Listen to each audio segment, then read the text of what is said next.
Avant de partir, je pensais vraiment pourquoi je partais en Thaïlande.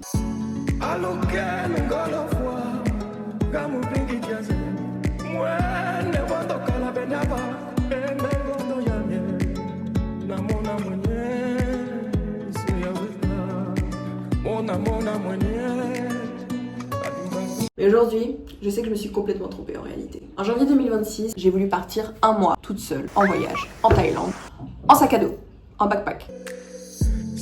J'ai eu cette idée parce que j'avais envie de me découvrir encore plus, de voir comment je réagissais pas seulement, mais aussi de découvrir le pays en le voyant. Non, ce qui est sûr, c'est que j'assume que c'était une démarche complètement centrée sur moi, je dirais même égoïste. Et puis, une fois arrivée en Thaïlande, quelque chose a commencé à changer.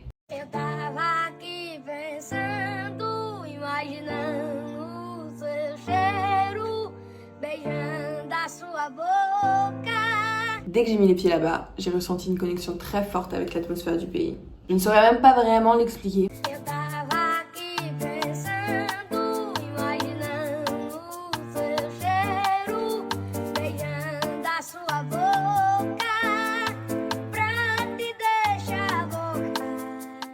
Pour être très honnête, mon voyage en Thaïlande a été absolument exceptionnel. J'ai été très heureuse et j'ai ressenti des choses que je n'avais jamais ressenties. J'ai fait des rencontres avec des personnes qui, en une seule conversation, ont complètement changé ma manière de voir le monde. C'était crazy. Et je me suis découverte, dépassé certaines de mes peurs.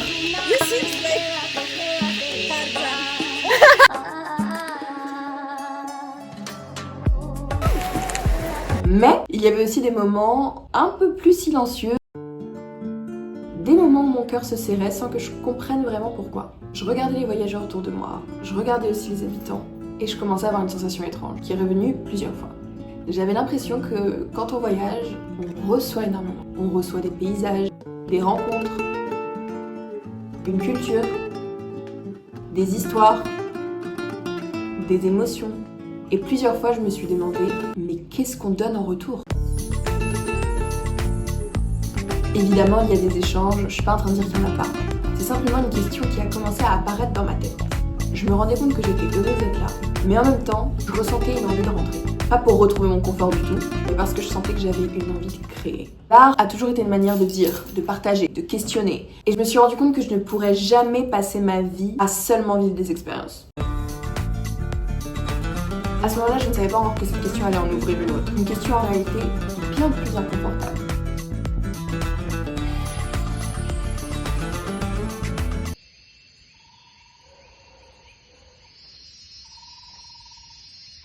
Et donc je suis rentrée. Et je crois que j'avais pas compris que le voyage en fait il était pas terminé du tout.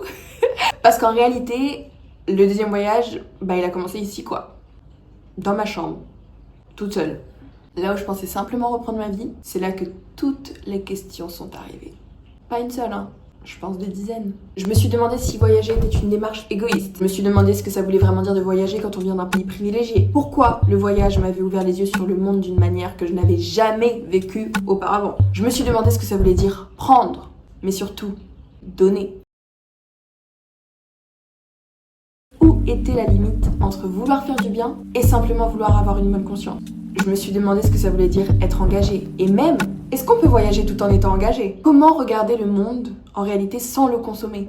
Comment recevoir autant sans avoir envie de rendre quelque chose en retour? Aujourd'hui, je n'ai toujours pas les réponses. Et c'est peut-être ça en réalité qui est le plus difficile à accepter pour moi. Parce que je croyais que ce voyage allait me permettre de mieux me connaître. Au lieu de ça, en fait, il m'a obligée à remettre en question ma manière de me positionner dans le monde. Et en vrai, je crois que c'est là que j'ai compris quelque chose. Je ne suis pas revenue avec des réponses. Je suis revenue avec une responsabilité.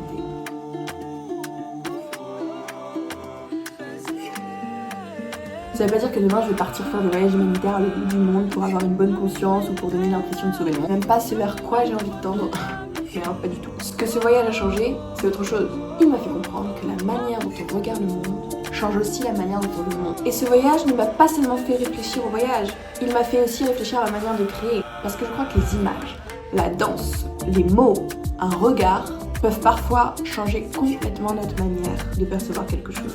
Sûrement cette responsabilité-là que je ressens aujourd'hui. Mais je sens quand même que ce voyage a déplacé quelque chose en moi vraiment profond. Et donc voilà, cette vidéo, je pense que c'est peut-être la manière de terminer ce voyage. Je me suis rendu compte qu'en réalité, ce n'était pas les paysages en soi qui occupait le plus de place dans ma tête à ce moment-là, ben, c'était toutes ces questions, toutes ces contradictions surtout. Pour ça que j'avais besoin de faire cette vidéo. Pas pour expliquer comment il faut voyager, mais simplement pour mettre des mots sur ce que je suis en train de traverser. Et peut-être aussi ouvrir une conversation. Parce que je suis persuadée que certaines personnes ici auront un regard complètement différent du mien. Peut-être que certains ont beaucoup plus voyagé, peut-être que d'autres n'ont jamais quitté leur pays, peut-être que certaines ne seront pas du tout d'accord avec tout ce que je viens de dire. Et c'est justement en fait ça qui m'intéresse. Parce que je cherche pas du tout à avoir raison, je cherche à continuer de comprendre. Je sais que toutes ces réflexions vont certainement évoluer. Et honnêtement, j'espère qu'elles évolueront. Parce que je crois que le jour où je n'aurai plus de questions à me poser sur le monde, je n'aurai peut-être plus autant de choses à créer. Alors si cette vidéo devient simplement le début d'une conversation, je crois qu'elle aura déjà servi à quelque chose. Alors